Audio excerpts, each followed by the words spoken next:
नमस्कार केमन आছেন सबाई तनुर रान्नाघरे नतून एक भिडियोर साथे सकलके स्वागत जानाई।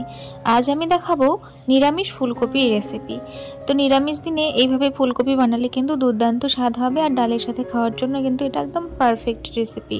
তো আমি কি কি দিয়ে নিরামিষ দিনে এরকম নিরামিষভাবে ফুলকপি বানাই সেটাই শেয়ার করছি। তো প্রথমে একটা মিডিয়াম সাইজের ফুলকপিকে বেশ মিডিয়াম পিস করে কেটে ধুয়ে পরিষ্কার করে নিয়েছি।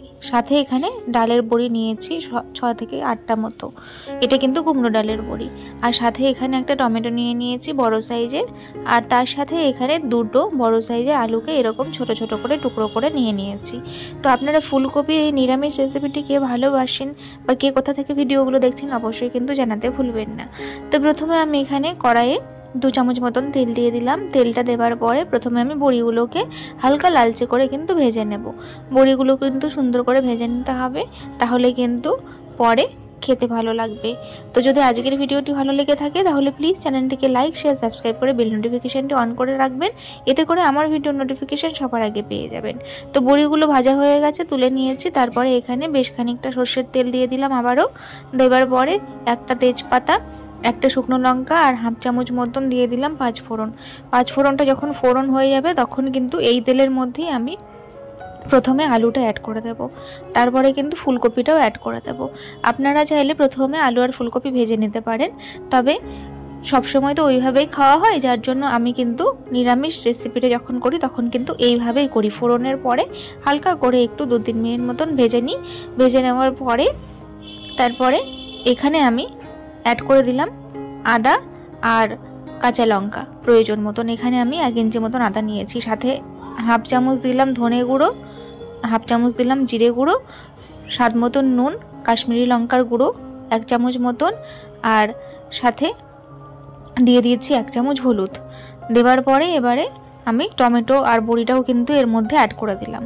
ওটাকেও কিন্তু একই রকমভাবে আমি এরকমভাবে কিন্তু কষিয়ে নেবার পরে কিন্তু ভালো করে একটু জল দিয়ে এটাকে সেদ্ধ হতে দেব।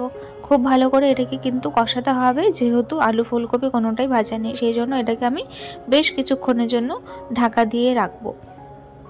তো ঢাকাটা তুলে আবারও কিছুক্ষণ আমি এটাকে নাড়াচাড়া করে নেব, আর একটু দেখেও নেব সেদ্ধ হয়েছে কিনা। তো নিরামিষ রেসিপিগুলো কে কে খেতে পছন্দ করেন অবশ্যই জানাতে ভুলবেন না। চ্যানেলটিকে সাবস্ক্রাইব করে এরকম আরও নিত্য নতুন রেসিপি দেখার জন্য আমার সাথে থাকবেন সকলে। তো দেখুন খুব সুন্দর করে কিন্তু আলু আর ফুলকপি আমি সেদ্ধও করে নিচ্ছি, আর সাথে কিন্তু মশলাটা যে দিয়েছিলাম সেটাকে আমি কষিয়েও নিচ্ছি। দেখুন আলুটা খুব ভালোভাবে কিন্তু সেদ্ধ হয়ে গেছে। এবার এটাকে বেশ খানিকক্ষণ আমি প্রথমে কষিয়ে নেব। ভালো করে যখন কষানো হয়ে যাবে তারপরেই কিন্তু আমি এর মধ্যে গ্রেভির জন্য জলটা অ্যাড করব। এবারে আমার কষানো হয়ে গেছে। খুব সিম্পল একটা রেসিপি, কিন্তু খেতে খুব ভালো লাগে। যারা মনে করেন নিরামিষের দিনে কি রান্না করব তারা কিন্তু এই ফুলকপি সিজনে এইভাবে কিন্তু ফুলকপিটাকে বানাতে পারেন, একটু অন্যরকম স্বাদ আসবে।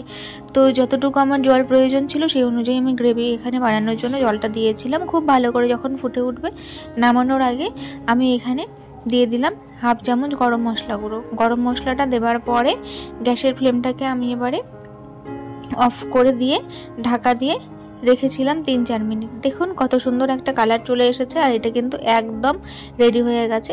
তো আমি এখানে একটা প্লেটে এটাকে সার্ভ করে দিয়েছি। কেমন লাগলো অবশ্যই জানাতে ভুলবেন না। আজ তবে আসি, দেখা হবে আরও।